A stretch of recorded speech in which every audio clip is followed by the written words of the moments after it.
Ready? I guess I have to be. The Wild Robot is nominated for 3 Academy Awards, including Best Animated Feature, Best Sound, and Best Original Score. I will protect all of you. Written and directed by Chris Sanders, The Wild Robot is a towering achievement because of the way it makes you feel. So deeply, so fully, and so completely. We must become more than we were programmed to be. The Wild Robot, rated PG, in theaters now and streaming on Peacock. Hi, everyone. The Sundance Film Festival has wrapped up and it's announced its awards winners, but it's not really as easy as it usually is to predict which of those titles might become Oscar contenders later this year. So today I've asked Slate's senior editor and staff writer Sam Adams, who was in Park City for Sundance this year, to join me as we wrap up Sundance 2025 once and for all. But first, of course, there is major Oscar drama to talk about. There's barely a week to go before final Oscar voting begins, and the campaign for Emilia Pérez, which is the nomination's leader, is in serious crisis mode. The star, Karla Sofia Gascón, seemingly can't stop doing interviews and bringing even more attention to her Islamophobic tweets that surfaced last week. This is social media chaos, but it might also be old-fashioned Hollywood mudslinging, maybe a combo. We'll do our best to answer it. I'm Katey Rich, and this is the Prestige Junkie Podcast. So, Sam, I asked you to join me to talk about Sundance, and now you have to talk about something completely different because that's the speed at which award season works these days. Are you managing to keep up with all of the drama that we've been processing over the last four or 5 days? I'm doing my best. I mean, I've been doing this long enough that when I started going to my very first film festivals in my mid-20s or whatever it was, we would actually sort of you would go there for a week. I think most of us didn't have laptops at that point. We would go for a week, come back, and then write about all the movies you saw. And it wasn't the most efficient way. You had a lot of these 1,400 word articles with 9 movies crammed into them or something. But it's kind of nice. It was you would just go there and live in movie world with your friends for a week. And none of us had the juice to get into evening screenings at Toronto, so we would just kind of play poker every night. And now you see people kind of 20 minutes before the movie or 5 minutes after because everybody's running off to file, which is good for the people at home. Probably good for the movies, more individual coverage, but you don't get to live in a bubble anymore. Obviously, everybody is glued to their phones and whatever is happening in the outside world is happening there as well. So you kind of keep up whether you like it or not. Yeah. The fact that the first day of Sundance was the Oscar nominations, that alone was very rude to anyone trying to be in a festival bubble. And it's inconsiderate. Yeah. I mean, you're really painting a picture of a world without the internet in which you'd be able to peacefully go to a film festival and we wouldn't have anyone's old tweets to bring up. So all of that would have been what a nightmare scenario. A better way for this to go. So I've been writing about the Emilia Pérez mess with Karla Sofia Gascón in the newsletter so people can read that. There's so many beats of the story.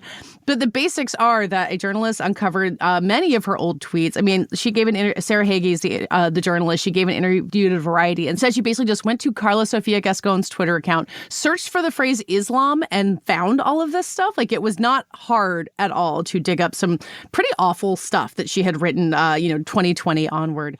That was bad enough. She put out a statement via Netflix on last Thursday, apologizing for the harm that she had caused, more or less, and then sent another statement to The Hollywood Reporter, and then gave an hour-long interview on CNN Espanol. You can watch it on YouTube. It just kind of keeps going and going. We're recording on Monday. Something may have emerged between now and when people hear this. Sam, again, you said you've been doing this for a long time. Have you ever seen an Oscar-nominated actor behave quite like this? No, I mean, I think we are on semi-uncharted waters. I mean, I was a colleague of mine, Nadir Goff, wrote a very good explainer about this. And she was, we were kind of kicking around ideas as she was working on it. And it was is there any precedent for this? And it's partly maybe a function of our ossified brains, but also how much happens and how much is going on right now that it took a while for any of us to even come up with Nick Vallelonga, of Green Book, who did specifically get in trouble for old racist tweets. So it's not a huge tweets, actually. It's funny. Yeah, not a huge leap there, but it took a while to. Yeah, but it's different when it's an actress. It's different when it's a historic nomination. She is the first trans woman to ever be nominated for Best Actress, and that was cause for celebration for about 36 hours or something like that. Yeah, and then all this other stuff has come out. She seems to be completely have gone rogue at this point. I feel like she's not picking up the calls from Netflix. They have a pretty good, competent, well-honed awards machine there, and this does not resemble any of the things that they usually do. So it seems pretty clear she is either acting on her own or at this point, and this is, I should say, just speculation, but has possibly even been cut loose at this point, because this is just, you don't set up an hour-long television interview on your own without apparently even telling the awards office that you're doing it. And you then don't also tell the Hollywood Reporter, leak to them after the fact that that's how she did it. Yeah. Because that would be kind of an embarrassment on top of an embarrassment, but that's just like, hey, me. Yeah. Well, and it does seem like the Netflix awards team has realized it's to their benefit to say, nope, that's her. She's on her own. And I mean, they're in a truly impossible situation where they've got the titular star of their huge nominations leader, their big Oscar hope ever since Cannes last year, kind of untouchable, kind of like making herself toxic in this way. It was really interesting that Zoe Saldana was doing press in London over the weekend, and she kind of gave, like, late on Friday, I think she had given a statement at the start of a Q&A that was, like, very careful. It hit the trades immediately. Someone made sure that it was very visible right away. And as you said, they are usually really good at this. They know exactly what they're doing. But how did they not catch these tweets? This is the question everyone keeps answering, and no one has a good answer. Right. I mean, this is like, I know, we have friends, when you apply for a job, you delete your old tweets like this, let alone, and there's not like a major media army covering like every career move that mid-level cultural journalists make. Yeah. And we still know that.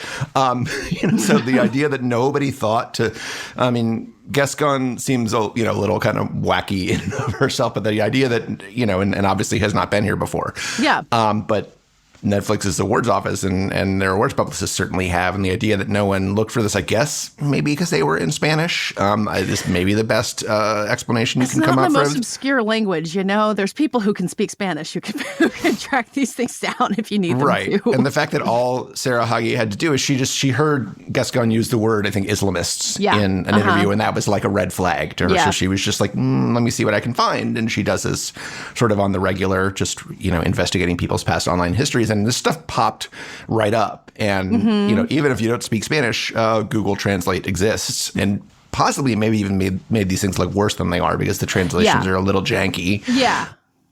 I have wondered, because there's one where she mentions Hitler, and it's like, I know, the minute you have a tweet that, the first thing you do is delete your tweets that have the word Hitler in them, no matter what context you're using it in. And it's hard to tell what's being lost in translation there. It doesn't seem obviously like a Hitler sympathizing tweet, but the fact that there's doubt about it is bad enough. And, and I don't really think we need to sit here and be like how bad a person is Karla Sofia Gascón. I think there's some really reprehensible stuff that's very clear, and that's enough. But it's so messy. And it would be so easy to solve by just deleting them. Yeah, that was one where she said, I was trying to embody the views of people that I disagree with or whatever. And it's taken out of context and you can't see what it's replying to. And she has totally nuked all her socials now. So you can't see that. But I mean, the main impression I get from reading the Hitler tweet, and again, the phrase that you can use a phrase like the Hitler tweet and everybody knows exactly what you're talking about is like, it's like my Hitler tweet is, posing questions already answered by my Hitler tweet. Like you're just in trouble. Yep. At that point. But I mean, my main reaction to that is just, okay, don't mention Hitler, obviously. Just don't. But also is just confusion. Like this does not, frankly, and again, it's in translation and out of context, yada, yada, but this just doesn't seem like the work of a real sort of profound political thinker. And it's, it's okay to not be like that sophisticated or interesting. Like profound political thinker. There are many, many subjects on which I'm out of my depth. I try not to tweet about them, but I don't always live up to my better instincts there. But it's just like, I don't know what that particular one is meant to say, but it's just, if you don't know exactly what you're saying about Hitler and how it's going to be read online, just don't tweet never tweet, as the saying goes. Absolutely. So how much do you make of the fact that this all blew up? I think Sarah Hagi has explained her process. I don't think that she was hired by the Fernando Torres Brazilian Stan army to do any of this. But the fact that this blew up the way it did a couple days after Karla Sofia Gascón gave an interview in Brazil that, again, it feels like something might be lost in translation. She more or less said, people around Fernando Torres are saying mean things about me and my movie. I don't think she meant to say that Fernando Torres was specifically going after her. I think she more meant the social media thing, which is very real. Brazilian users on Blue Sky are very vocal. Do you see a connection there? Not to lobby accusations about who might have done what, but it does feel like Karla Sofia Gascón stepped in it with the wrong people right before all of her worst old tweets surfaced. Well, I'm certainly looking at any of these controversies now that are brewing up on social. This includes the one about the brutalist and its use of AI, in the context of the article that the New York Times ran in mid-December. I guess it was about the Blake Lively, Justin Baldoni feud. Lawsuit. It might be the only thing more complicated than the Emilia Pérez scandal at this point. Right. But just, a crucial aspect of that is that, there were sort of legitimate tweets by randos, for lack of a more precise term, saying bad stuff about Blake Lively. But there were kind of mechanisms that these crisis publicists involved, and I doubt Blake Lively's publicists are getting more than Netflix's, for example, or A24's or anybody. And, they have ways of sort of amplifying and signal boosting these tweets so that they are, they are organic. These are not sort of plants that they hired to say things that they don't believe. But all of a sudden, how it is, especially if you're on Twitter where the feed is algorithmic and not transparent. All of a sudden, whatever Friday it was that the brutalist story broke, like all of a sudden that was everywhere. And I don't only check Twitter, X, a couple times a day because it's, owned by a Nazi. But I mean, just like everything in my feed was that. And that certainly feels inorganic and, certainly at least subject to manipulation. So I think that is, you have to factor that in. You also have to, you are dealing with, Fernandez Torres fans who are, largely Brazilian. Karla Sofia Gascón also made a disparaging comment about the Oscars being an Afro-Korean film festival. Yeah, man. About the 2021, the Train Station Oscars. Right. And if you were taking on Brazilians, South Koreans, and Black people, those are like three of the most powerful factions on the internet. Those are like, can you step on three third rails at the same time? I don't know, but not wise. Yeah. The fact that this is also invisible, we talk a lot about like the mudslinging Harvey Weinstein era where, someone could be like, yeah, Harvey Weinstein called me to, talk about how John Nash in A Beautiful Mind might have been a Nazi. I don't remember what they accused him of being. It's, Yeah, there was a Nazi component there too. They're just always everywhere. But it was a very clear, like one person called one journalist and that happened. And this social media dust kicking is so hard to track down. I think you and I, we know the people who work on these campaigns. I don't think we'll ever know if anyone had a hand in any of this. No one's ever going to take credit for it, obviously. And it's like kind of both at the same time. And that makes it, interesting, but I think also probably really frustrating. I think in the brutalist situation, especially because that controversy was so overblown. It was so about not what the movie is about. And anyone who works in the industry, I think, would read that and be like, that's not the kind of AI that we're talking about. The Emilia Pérez thing, like the tweets are right there. It's kind of obvious why everyone's mad about it. But it is like, it's a little, in the misinformation era that we're in, the fact that it's coming for the Oscars is probably inevitable. But I don't see how we fix this and make anything get back to normal after this.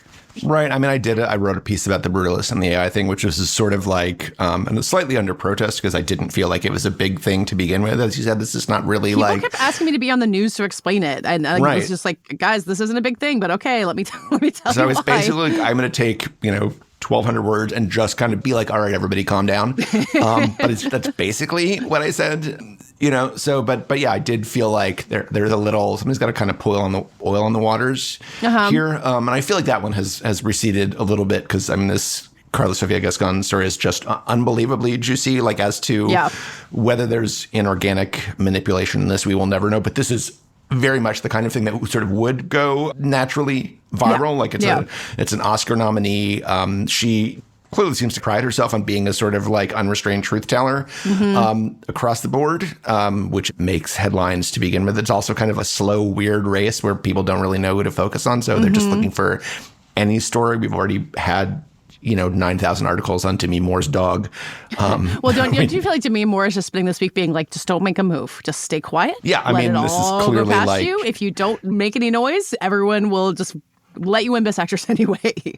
Yeah, when you're out in front, the best thing to do is not make any headlines. And she is, Karla Sofia is making that very easy for her. Yeah. The bigger question now is what happens to Emilia Pérez.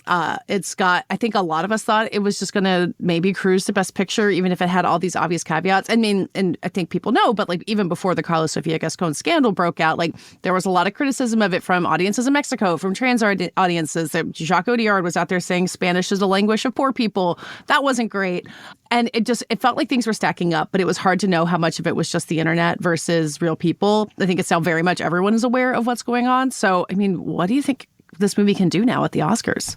Well, I have to sort of admit my bias here in that I came out of seeing Emilia Pérez at Cannes, and I shouldn't actually say I came out because it was probably about 40 minutes into it. Oh. But I was just like, what the hell is this? Like, how is this Wait, did you walk out after 40 minutes, or that was just your realization while you were watching the movie? Yeah. And then when I realized that a lot of people actually liked it, I was just like, y'all have lost your minds, and I still have not. And I have to say, like, there are colleagues that I really love and respect who esteem the movie and have written, insightful and interesting things about it. And I really just, it is one of those, like, I feel like, can I go to whatever dimension you watched that movie in? Because it's completely baffling to me. So that is, I can certainly, as a critic, I'm supposed to, have my biases rather than weed them out. So this is a theory sort of based on that premise that this is not a good movie to begin with, which, clearly many people don't agree with.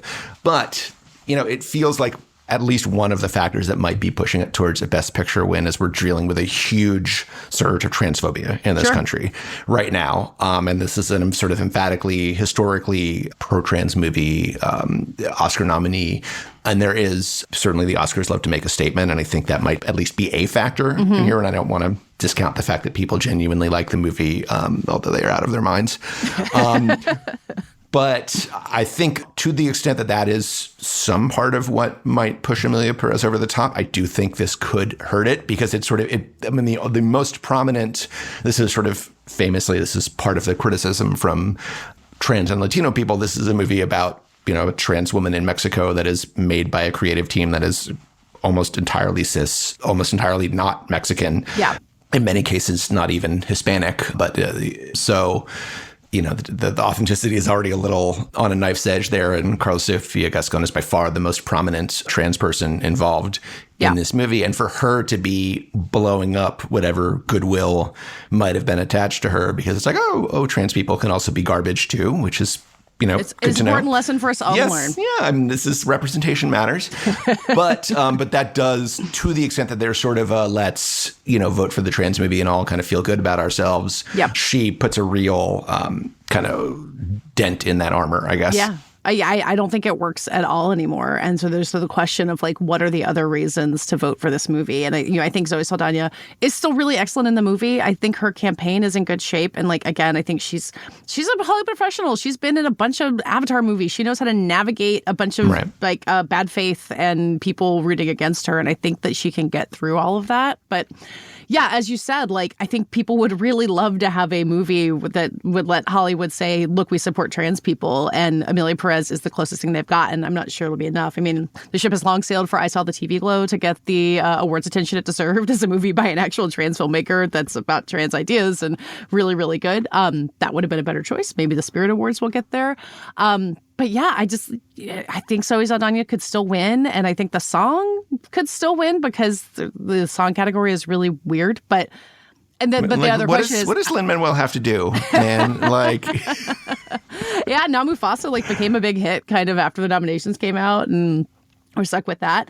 But the big question that I don't think I can answer, and you probably can't either, is if Emilia Pérez doesn't win Best Picture, what does? I don't think anyone knows that either.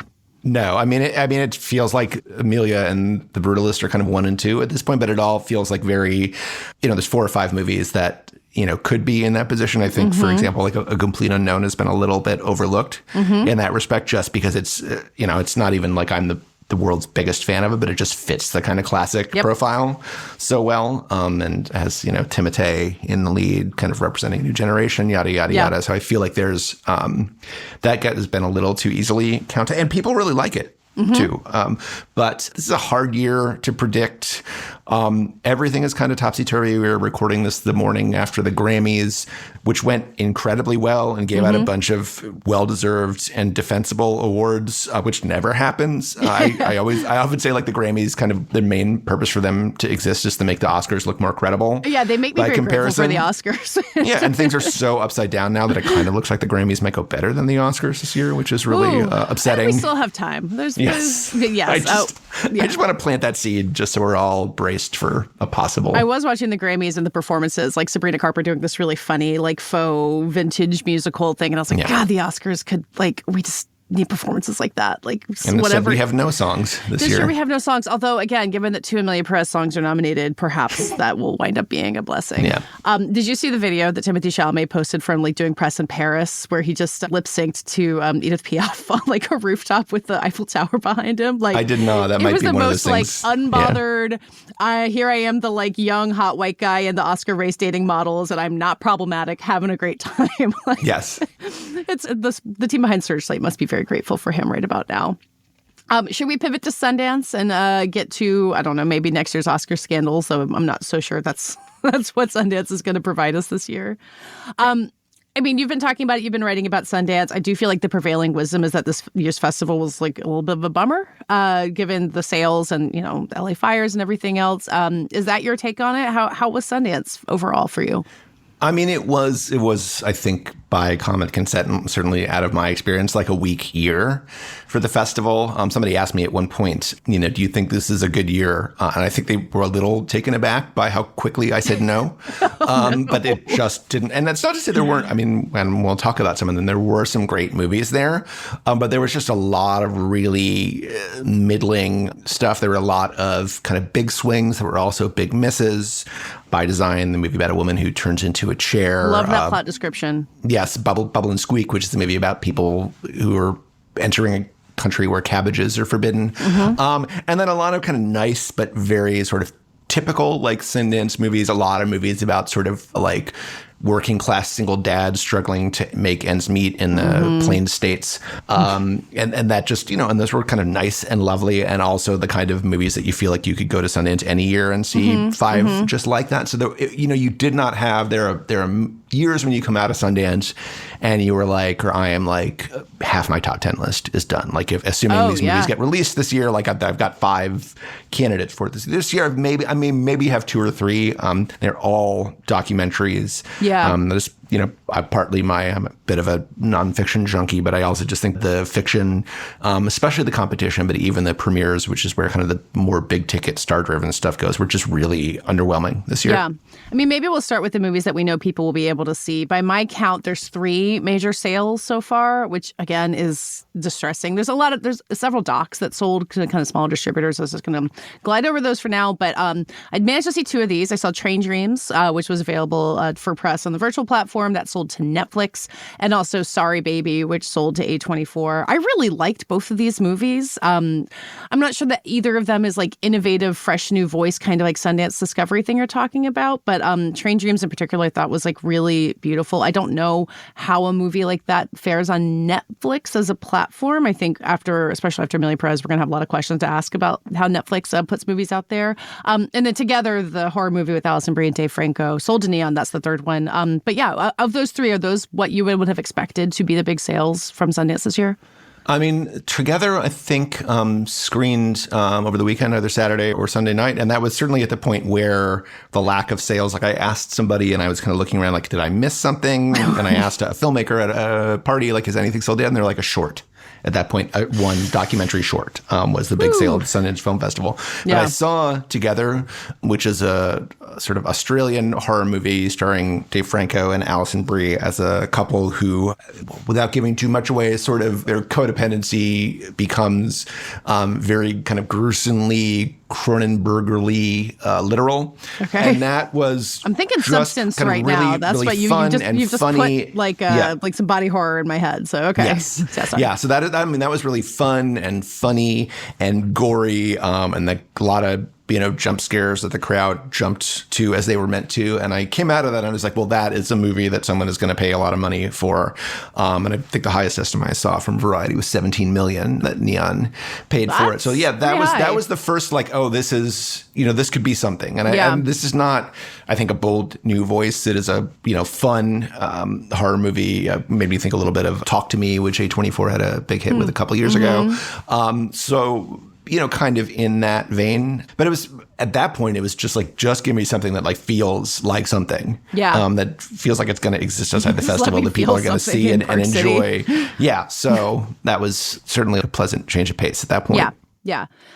What did you land on Sorry Baby? That's the sold to A24. It's produced by Barry Jenkins and Adele Romansky, who have a long relationship with A24. I feel like that's a really sensible home for it. And that movie to me did feel like a fresh new voice. I had my quibbles with it, but Eva Victor has been like an internet comedian. She wrote and directed and stars in it. And it's a pretty assured debut feature. I'm interested to see where the reception of that one goes.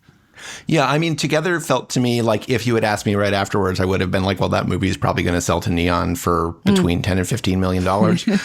And Sorry Baby is a movie that also is like, how is this not already an A24 movie? Like them buying it just kind of corrected the oversight. Sure. I didn't wholly love it, but I think it is a really kind of interesting debut of a new voice. It was not, I wasn't super familiar with Eva Victor's stuff before him, but I know that she was, I'd seen some of her comedy shorts. She was sort of famous for writing for Reductress for a while and doing sort of UCB stuff in New York, so almost entirely known as a comedian. Yeah.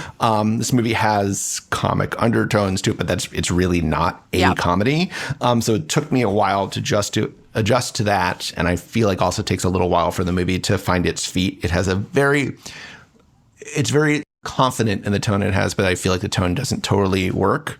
But it is a really sort of like, it's a movie you have to kind of find your footing with rather than one that you know exactly what it is from the beginning. And I like that about it. It is very brief plot summary. It's about a woman who, has gone to grad school in Maine, sticks around after most of her classmates have left, gets a job there. There's a reunion of her grad school classmates where it's clear that they sort of didn't all get along and are still very competitive with each other. And then you kind of get the sense that through her conversation with one of her friends that something pretty bad happened to her in grad school. And then we kind of move around in time year by year to when what the on-screen titles refer to as the bad thing happened, and then how that has kind of played out in the intervening time.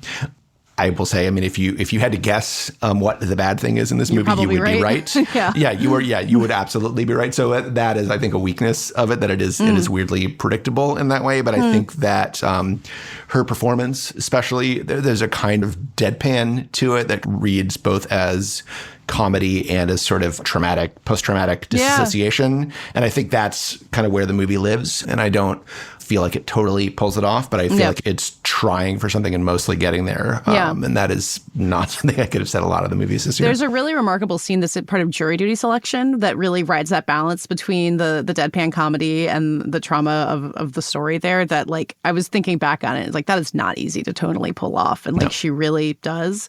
I'll also say the thing that Sorry Baby and Train Dreams, the other big sale that I saw, have in common is that they have very brief appearances from incredible character actors who are in Fargo. John Carroll Lynch shows up for one scene in Sorry Baby and just like blows the roof off. He's amazing. And then William H. Macy is in Train Dreams in a slightly bigger role, but not much bigger. Also incredible. And I really loved that movie. And again, it is delicate and small, and I want Netflix to do right by it. And I feel nervous, which is maybe not fair to Netflix, but I still do. Yeah, it's a really sort of gorgeous rural movie set in, I guess in theory, between the wars. The time period of it is it's a little hard to keep little whiffy and maybe doesn't totally somewhere post World War I. Yeah, I guess. Yeah, it feels at times like it's set in 1890, but then at one point you're in 1968, which I think is maybe intentional. But it is a gorgeous sort of Academy ratio movie that I really hope ends up on at least a couple movie screens. I mean, it's obviously not going to get a full release through Netflix, but hopefully if you're within driving distance of the Paris or the Egyptian, you can check it out. Yeah, I watched it on my laptop because I was doing virtual Sundance, so I guess other people can as well. So what hasn't sold that you kind of can't believe hasn't been sold yet? I mean, it's hard because, I mean, you're obviously looking for sort of like the big, crowd sensations that you feel like people are going to be clustering around. And there really just weren't a ton of those this year. I mean, there are movies I love a lot. My favorite movie at Sundance, not just documentary, but period, is David Osid's documentary Predators, which is about the sort of legacy of the Dateline NBC sub-franchise To Catch a Predator. For those who don't remember or don't know, was a sort of a... basically, at one point in a congressional hearing, it is described as Candid Camera, but for pedophiles. So they would sort of, set up these sting operations through online chats and then lure people to these houses with decoys pretending to be teenagers and get them into these situations. And then the host would kind of step out from the shadows and confront them on camera. And then they would run out the door and immediately get tackled and arrested by the police. And it's such an incredible subject to begin with, like so much of where we're at now culturally with the idea that, entertainment or even just now kind of amateurs on YouTube can kind of substitute for the workings of the justice system is a real powerful and troubling and toxic idea. And then it goes to some other more sort of troubling and personal places, just as far as the legacy of the show and how it plays for people who have, been victims themselves. And it's just really, it's a movie that I watched at Sundance, watched it again on the virtual platform Saturday night at home. So, and I'm still feels like it has to get picked up, right? Like that's too juicy. It does. I mean, it's a really bad market for documentaries right now. And I presume they've done all their clearances and stuff, but there is a lot of kind of raw footage from the show that was sourced through, I guess there are all these sort of fan, subreddits and forums where people have been using FOIA requests to collect all this unaired footage from the show. And that's, there's significant sequences in the movie that are built around that. Wow. So I don't know, NBC has been holding on to footage from The Apprentice for an awful long time. So I don't know how they feel about raw footage from Dateline NBC. Yeah, the power of fans. Again, it's Oscar campaigns and To Catch a Predator. And it is a movie that, I have to be very clear, is not like, just like, oh, pity the poor pedophiles. Sure. But it does extend some empathy, certainly as far as like, if this is a problem that we're going to address as a society, like we need to actually understand it and not just throw people in jail after they've done stuff, because that's not going to prevent people from offending in the future. And that is something that could scare certainly some lame distributors away. But yeah, I certainly hope that somebody has the courage to pick it up, because I think it's a really fantastic and thought-provoking. And I think, potentially, this is a very popular and influential show whose legacy should be more debated than it is. And I think that, if somebody manages to get it out in the right way, I think it could really, important conversations could be. Yeah. The movie I have questions about distributing is, one of the award winners we can talk about is Twinless. It won the Audience Award in Narrative Competition, which has often been a bellwether for a movie that's going to hit big. It's got Dylan O'Brien, who is a big star with the youths, I'm meant to understand. And it's so popular that it was pirated off of the virtual platform, which is not a great sign for future virtual Sundance. I have to assume that's going to get picked up by somebody, but it felt like one of the first movies people really responded to in any way at the festival this year. And as of this recording, it's still sitting there without a distributor, which is crazy to me. Yeah. I mean, as with any movie that hasn't, you're like, why hasn't somebody picked this up? There are two possible causes for it. And one is nobody wants it. And two is that they're asking too much money for it. And I have no insight into which it is. And it may be a little bit of both. Yeah. But I think that the fact that this movie was bootlegged, particularly there's a sort of gay sex scene involving Dylan O'Brien and the movie's writer director, James Sweeney, that is, bad news for Sundance and for at-home festivals generally. There were two movies that got pulled off the platform, Twinless and the Selena documentary, Selena y los Dinos. I believe both at the requests of the filmmakers, but because these movies were being pirated, that really puts the whole, especially for Sundance, which is kind of on thin ice financially to begin with. It's a transition period. Yeah, if that revenue stream gets cut off next year, that would not be a good thing. Yeah. But I think it is, not to sort of put a rosy face on piracy, which is bad, kids, and don't do it. But the fact that this movie, Twinless, is now kind of the movie that went so viral at Sundance that they had to pull it off the platform is you can put at least a positive spin on that as that we're bringing real demand for it. So, you have to assume somebody will get it at some point. But, I don't, it's also another one that I don't know how well it's going to play outside of a festival. I guess we'll find out. Yeah, that's always the question. Any other award winners that you want to flag that are worth people looking out for if they get distribution finally? Another one of my favorite movies is the next award winner, which was sort of awarded by the jury, quote unquote, which consists, the next jury is one person. This year it was Elijah Wood. And his pick for the next award is a movie called Zodiac Killer Project. Which I did also get to see, which I really liked. Yeah, it's fantastic. Charlie Shackleton is this very sort of smart, funny British filmmaker who makes these kind of atypical documentaries. At this point, this is a documentary about a movie that he would have made. He had kind of gotten interested in this book by a retired California Highway Patrol officer where he purports to reveal the identity of the real Zodiac killer. And Charlie was kind of making this movie, getting, really into his head about how he was going to do it. And then the rights to the book fell through, which of course happens to filmmakers all the time. But rather than just being like, well, on to the next project, he instead has made this essay film about the movie that he would have made. And then that also becomes about the sort of malignant proliferation of true crime documentaries across streaming platforms and how predictable they are. So when he's saying, this is the movie I would have made, some of it is as it exists in his imagination. And then he'll be like, okay, and now is the time for the opening credits. And we probably would have had like a sort of shadowy shot of a man walking down a hallway and some birds, on the top of the building suddenly taking flight.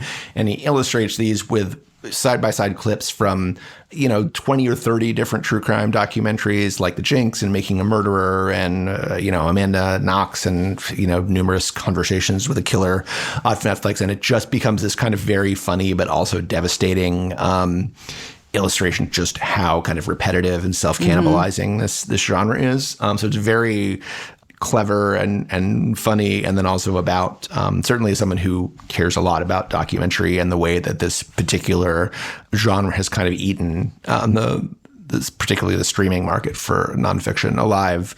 I think it gets at a lot of that stuff too. Yeah. It'd be very funny if Netflix picked this up because it's a platform full of a lot of documentaries like the ones he's kind of critiquing there. So, one last thing as we get to wrapping up. I mean, you were in Park City. Next year will be the last exclusively Park City Sundance. We don't know where the festival is moving yet. Did you get any sense of what the future of that might be?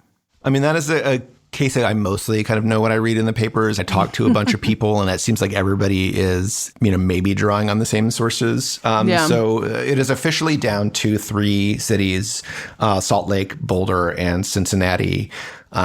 Even if it stays in Salt Lake, my understanding is that it would be beginning in 2027, kind of a primarily Salt Lake festival with a small Park City component, but it's not like something that's just not going to be in Park City primarily in 2 years. Yeah.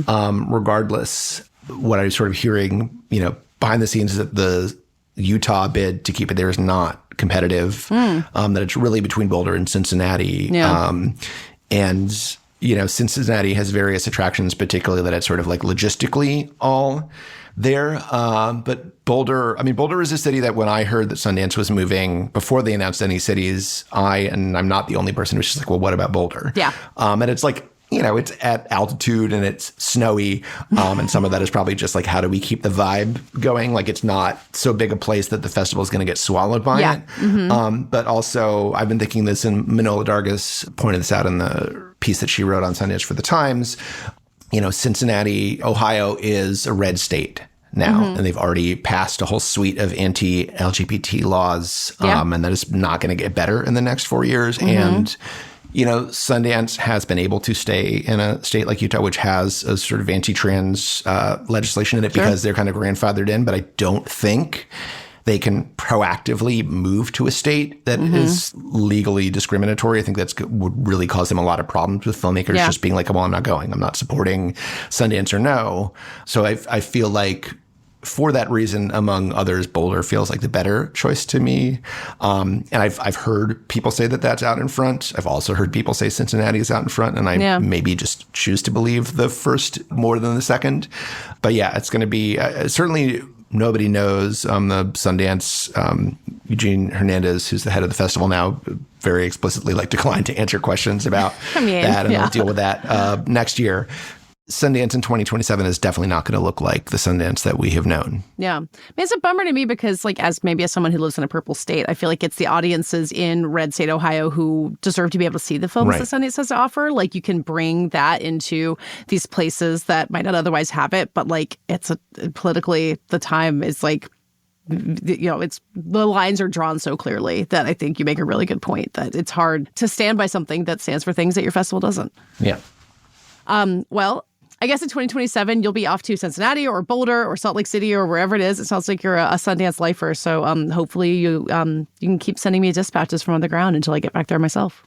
Next year in Boulder or Cincinnati or wherever it may be. Independent film will live on no matter where it manages to land. Well, thank you for being here, Sam, and Godspeed through the next few weeks of Oscar scandals that await us. Thank you so much for having me, Katey. It's been great.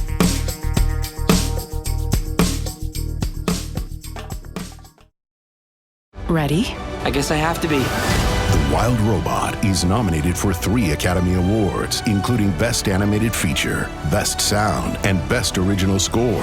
I will protect all of you. Written and directed by Chris Sanders, The Wild Robot is a towering achievement because of the way it makes you feel. So deeply, so fully, and so completely.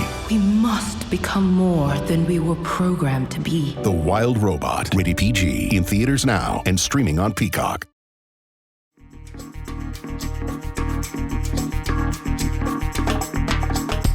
My guest today, Sean Baker, has long been a filmmaker whose movies are beloved by critics and audiences, but often feel too something to get a bunch of awards nomination.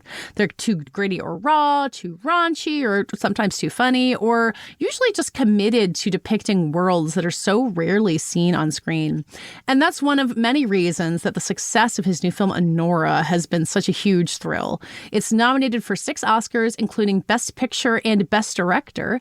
And Anora is, like several other Baker films, about a sex worker. This time it's the titular Anora, played by Best Actress nominee Mikey Madison. The story takes on this real epic scope, though, over its 2.5 hours. It starts as this kind of fairy tale romance between Anora and the son of a Russian oligarch, turns into a crime caper, and then ends on this real melancholy note that audiences are still debating amongst themselves months after the movie came out. And Sean is also nominated for Best Editing. He's one of a tiny handful of directors to do both. So I was really interested to talk to him about that, about how the tone of Anora came together in the editing room and why he sticks with editing his own films at this point in his career. And then also what his future as a filmmaker is going to be like now that he's an Oscar nominee. You can hear it all in my conversation with the writer, co-producer, editor, and director of Anora, Sean Baker. So we were saying before we started recording that you were working with an old collaborator of yours as an editor. And I was wondering if since Cannes, since Anora debuted there, that you've been able to do more work with other collaborators, if your stature is elevated in a way that you've been able to help more other filmmakers other than just making your own projects. You know, to tell you the truth, it's become a little more tough, too. Because my time is not, I don't have as much time on my hands. And when you come on a project, even as an EP, which is what I did with Joanna Arno's The Time, the feeling that the time for doing something has passed. Yeah. Me not even being able to attend Cannes with her was really difficult for me. Yeah. I was able to then, help her with the rollout of the film and there for Q&As, et cetera. But if I'm going to be involved in any capacity, I want to really, be there for the film and the filmmaker. And right now, I'm so spread thin that I haven't been able to really do that. But hopefully when this dies down, I'll be able to start helping others because, there were other filmmakers who helped me coming up. Lee Daniels lent his name for Prince of Broadway. For my theatrical release, he presented it. And it really elevated the project. It really did. And look, now 10 years later, no, 17, my God. The film is going on the Criterion, getting into the Criterion collection. Oh, well, congratulations. And thank you. And I really doubt that would have happened without the impact it had during its theatrical release back in 2010. Yeah. So I was also listening to another interview that you did, and you were talking about how it's not just that in Anora there's no flashbacks, there's no voiceover, there's no structuring around it, but you said in your films overall. And I don't know that I had realized that it wasn't just what each story called for, but that was kind of a consistent thing that you did. And like, how do you know when something is right to fit into that style of movie making? And is that something you feel really strongly about going forward, even after Anora? Sure. Yeah. I pretty much stick in what I consider the realism genre. It's sort of based in realism. So you could call it docudrama, you could call it social realism, but essentially it's using style in a way to convey realism and have the audience buy into the reality of the worlds you're presenting. And you do that by sometimes stripping away tools that are tropes or like tools that have been used by Hollywood. For example, big sweeping scores, to tell the audience what to be feeling at a certain moment. I strip that away, Other devices such as narration or voiceover, flashbacks, it really is putting the audience in the present moment with the characters and really having to really fill in backstory, meaning audiences, to have to fill in backstory and a lot of the information that you don't just get on surface level. And I think that's and the reason I do that is because that's how we see the world. We're not reading people's minds when we walk down the street. We see what's on the surface. We see, and I think that's a way of conveying reality, but then also I think it's treating the audience with more respect than I think they normally get. There's an intelligent audience out there, and they can fill a lot of things in. And being the fact that we all live on this planet, we've all had similar experiences, and I'm telling universal stories that hopefully, people can connect their own lives to. So yeah. Hopefully I answered that question. No, of course. I mean, I like what you said about music, though, too, because you're right that there's no score in there. But I do think the Take That song is one of the most captivating, like, sweep you away, musical moments of any movie of the past year. So, and that's the moment that you have to kind of feel the Cinderella story of Anora. So how do you, knowing you have that approach to realism, then say, okay, no, this is the moment where I'm going to let the dulcet tones of Take That have their own part of the film. Well, that's the balance that I was trying to do specifically with Anora. Yeah. Where I was jumping from genres and tones, sort of leapfrogging. And so allowing a song, a needle drop, is what we call it in the industry, where it's like you're just taking a song and putting it in and it becoming a score in a certain way, and also an anthem in many ways. I've done that for 3 films in a row: Celebration with Florida Project, Bye Bye Bye with Red Rocket, and now Greatest Day with Anora, and using that song to represent the film. But in this case, I have to tell you, it's a little more tongue-in-cheek. I mean, it was taking a song that we would probably hear in a Hollywood rom-com, and that whole first hour of the film before our twist is essentially a condensed Hollywood rom-com, a little bit dirty perhaps, but it still has sort of your Cinderella fairy tale come true, and even a moment on the balcony at the end is with the helicopter pulling out from the mansion. That's your happily ever after moment. That you essentially tag the credits on right there. So I wanted a song that could bookend this section of the film because it's its own thing. It's almost I don't want to say parody, but it is a take on your classic rom-com film. Yeah.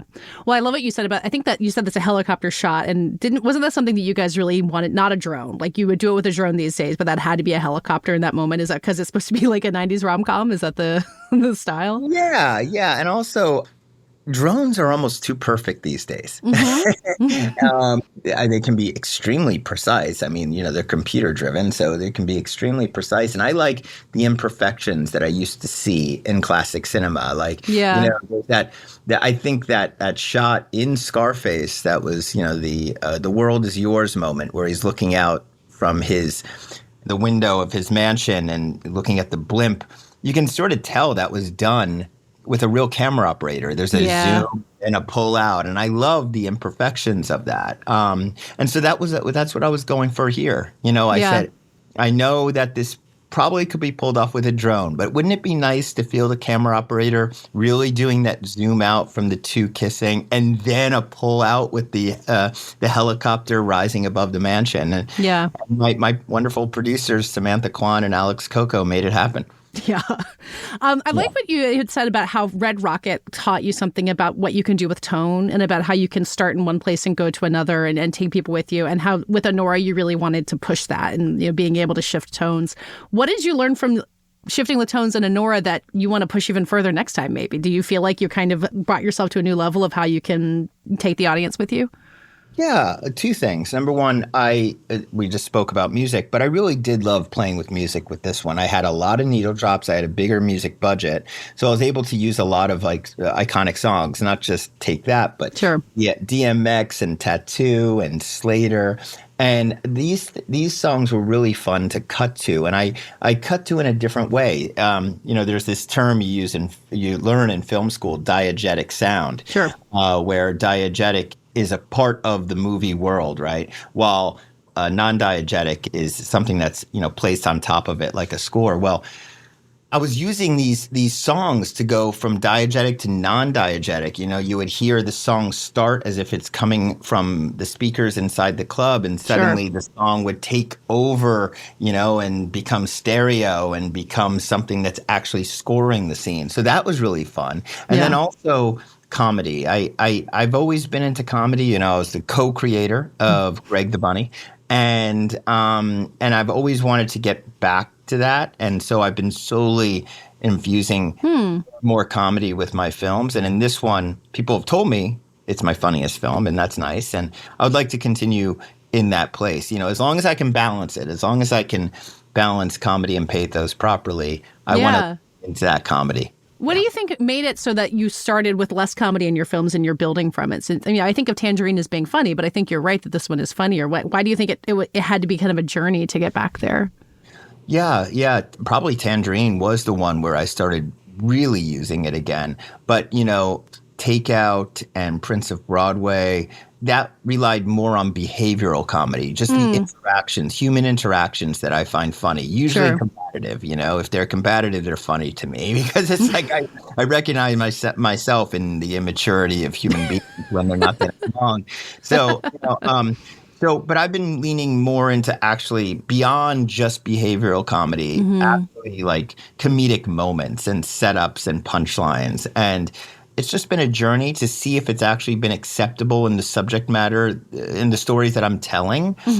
We're living in different times now, and it's like you push the comedy too hard and you might be accused of making light of a situation or making light of a very serious thing or a very serious subject matter. So it continues to be a balance right now, especially because I never want my films to come across as in any way disrespectful or negative in any way. These films are celebrations. I hope that they can still be able to do the things that films used to do, is like make us laugh and make us cry at the same time. I think now you can only do one or the other.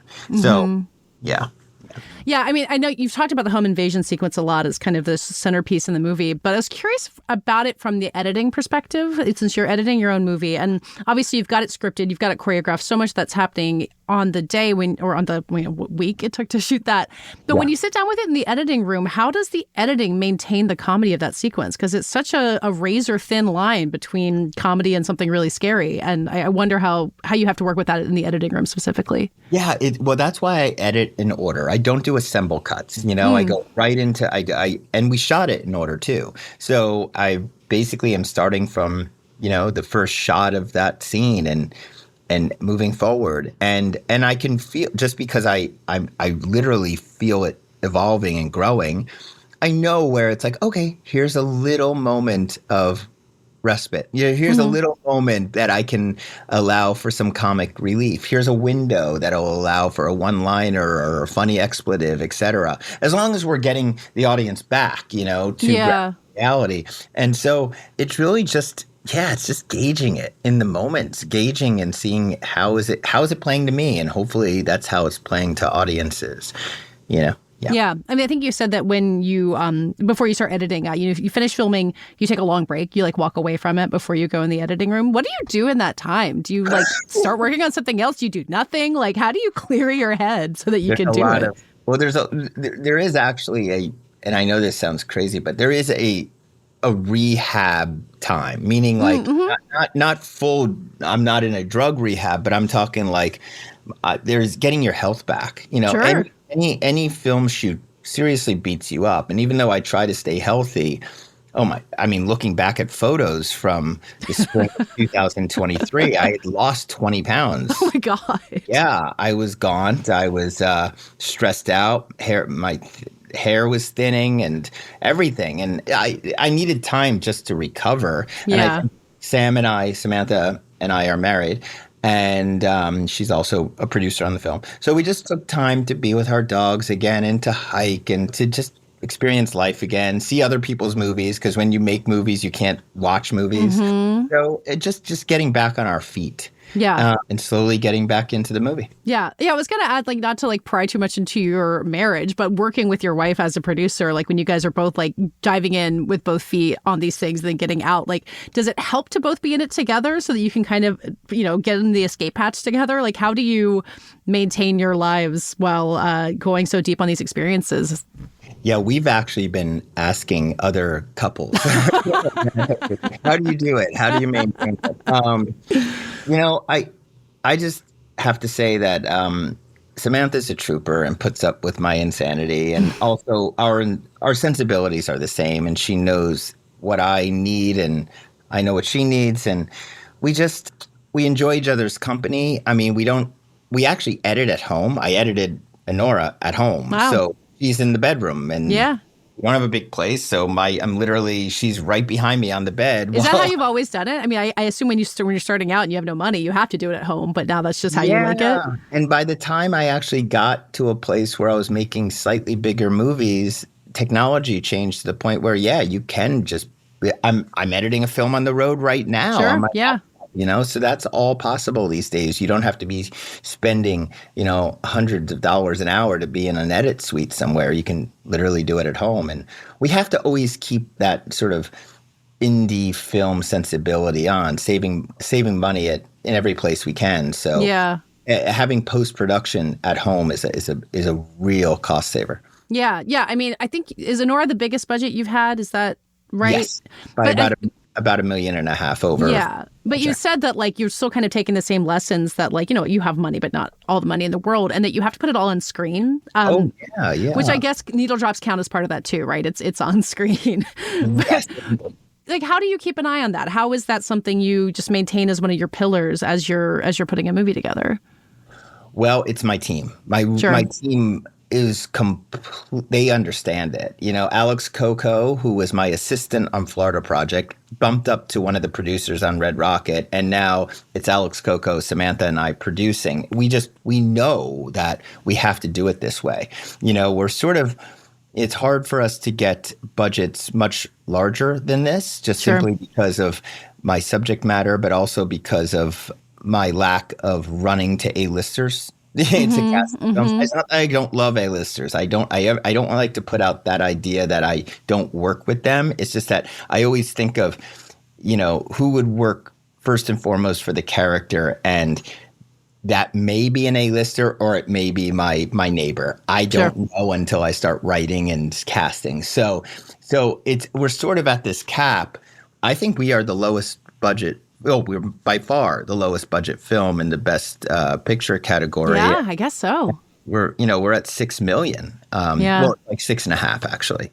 The music did actually increase, but we're very low budget, and the only way to make the films the way we want to make them is to really, and without having to take notes from studio, without having to do all of that stuff, we really have to keep at this budget level, but at the same time retain a production value that will compete with film Wicked. That's all about the crew giving it their all.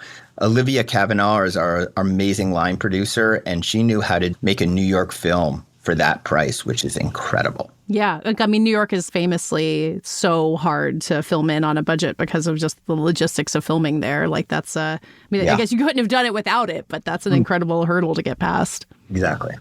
So, I mean, with Anora, when we're looking at it, where are we seeing the money on the screen? Like the mansion doesn't seem cheap, but what else did you put the effort into to make sure we really saw it? Every time you change location, that's a company move, and that's money. And sometimes that's even a day down or more. So that's money too, because every day you're in production, it's bleeding from your bank account. And when you make independent films, and we were almost taught this in film school because in the 90s, independent film was really blowing up. And the way to do it was you do a two-header, meaning like, you have two characters in your film, essentially in one location with a lot of dialogue and no action. And we try to go against that. We tried to do multiple locations with an ensemble cast. And I think that's where the money goes, having to get all of these locations, get our crew from one location to the next, and then also support an entire ensemble cast. We do shoot on film, 35 millimeter, so that's definitely an additional cost. And then, of course, the music. The music is everything. Yeah. Well, you talk about the way that you have figured out how to make your movies. It sounds like that's not changing. Like Anora has this level of success, but you have your process in place, and you're not trying to take a leap and change things up at this point. No, I'm not really. I really am not because, I've seen the other side and I don't see what it provides me, actually. I mean, I'm able to play with the toys that I want to play with right now. And, I get all of my tools that I want to have. I mean, maybe in the future I'll want to work with a techno crane, but that'll just be a line item that I add to the budget. No, we feel that, again, the way to capture what we're capturing is to sort of make films this way. And that's scary, I think, to most people in the industry because, we don't 100% structure our productions. We have 90%, it's like 90% structure, but 10% is really loose, meaning it's left up for serendipity and happy accidents and the luxury to be able to change your schedule last minute, which is almost unheard of in the Hollywood system. Yeah, I mean, this is something that Mike Leigh talked about a lot, how it's harder to get people to finance his movies because, the way he does it, like he's not going to tell you what it's about until he's done the process. Like, do you think it used to be easier to get a movie made the way that you're talking about? Like, has that shit, independent film has always been hard, but does it feel like that kind of freedom has become harder to come by since you started? I do, just simply because of inflation. And how much it costs to make films these days. Yeah. So there's more of a risk to the financiers.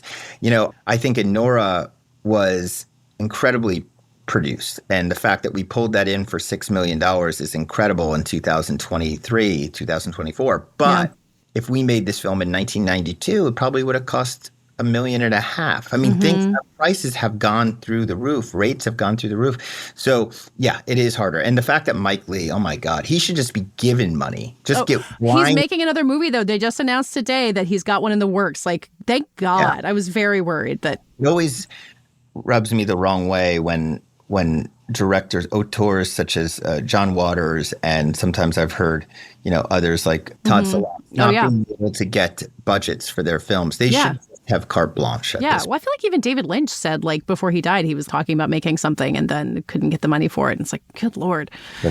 Anyway, you had mentioned film school earlier, and I think you had said that you went to film school thinking you were going to be George Lucas and then kind of discovered international cinema. But George Lucas handed you your palm, and that was a very moving thing. And I wonder how that, as you said, like Anora kind of has the bones of a Hollywood rom-com in it. Like, how does that Hollywood influence still kind of exist with you? It feels like it's still there, even if your influences are skewed a little bit outside of that as you get older. Most definitely. It's still there because it's hard not to be. I mean, those were my formative years, the 80s. So it's inside me. And I'm realizing in hindsight that those influences came out almost subconsciously. I look at Anora and I say, there's a lot of Coming to America in this film, isn't there? When Galena comes off that plane, it's very similar to James Earl Jones saying, take me to the Waldorf Astoria. And then also I just see a lot of I see the DNA from a lot of 70s and 80s films, and some were conscious and some weren't. I mean, I think when you do any kind of like romance or rom-com or anything, like you're getting back to Billy Wilder, you're getting back to bringing up baby in some ways. Like that is like a template in some way for comedy specifically. I think it's in the bones somewhere. Exactly. And we're all taught Howard Hawks and Billy Wilder at school. Watching Bringing Up Baby at NYU. But I actually think it was more along the lines of 1, 2, 3. I like that movie. Yeah, there's some DNA. Yeah, so Billy Wilder is sticking with you in one place or another. As we get closer to wrapping up, I love your story about how you and Samantha went to see Scream and saw Mikey Madison, and that was how that started. And you were saying that you take the break to go see other movies. As you continue to be casting on your own films, it just sounds like you continue to do. Is that the essential part of the process? Is walking down the street the essential part? Where does your casting brain come back into play for you, or does it never turn off? I think it's just keeping your eyes open and just continuing to, if somebody fascinates me on any level, my first question to myself is, can I cast this person? Okay. Is there a movie in this? Yeah. And it could be, again, it could be going to a film and seeing somebody in a film, or it could be Instagram or on the street. And I have to be aware of it because I don't know what the next project will be until I do. So it usually one project has to be put to bed. So right now I'm starting to think a little bit about the next one, and I'm starting to think about actors I may want to work with and who I've seen. I need to be ready. When I pull the trigger and say I'm moving forward with the next one, I want to have an arsenal of potential actors in my head. Even if you haven't told them that, hey, I want you to be in my movie, like you want. Exactly. Yeah. Oh, well, I never want to tell anybody too early either. That's true. Yeah. Well, can we assume that Karen Karagulian will be in there somewhere? In some way or another, yes. He's a lucky charm at this point. You guys can't bring up a good thing now. I mean, he was even in Red Rocket as an audio cameo because really? I couldn't get him in entirely because, it was this film COVID, took place right? in Texas, and it was COVID and everything like that. But we did have him. Simon Rex is actually on the phone in one shot. There's this shot where he's calling back to Hollywood saying, I found this girl named Strawberry, and he's talking to probably some porn producer, and that's caught. You hear porn on the other end. I love that. It's like how Michael Caine is in Dunkirk, even though there was no role for him because he's on the radio somewhere. So when you're loyal, you're loyal. That does it for today's episode. This podcast is edited by Brett Fuchs and produced by Brett Fuchs and me. Our theme music is by Dave Gonzalez. Thanks again to my co-host, Sam Adams. Subscribe to the Prestige Junkie newsletter at theankler.com and subscribe to this podcast on Apple, Spotify, or wherever you get your podcasts. We will have another episode this Saturday. See you then.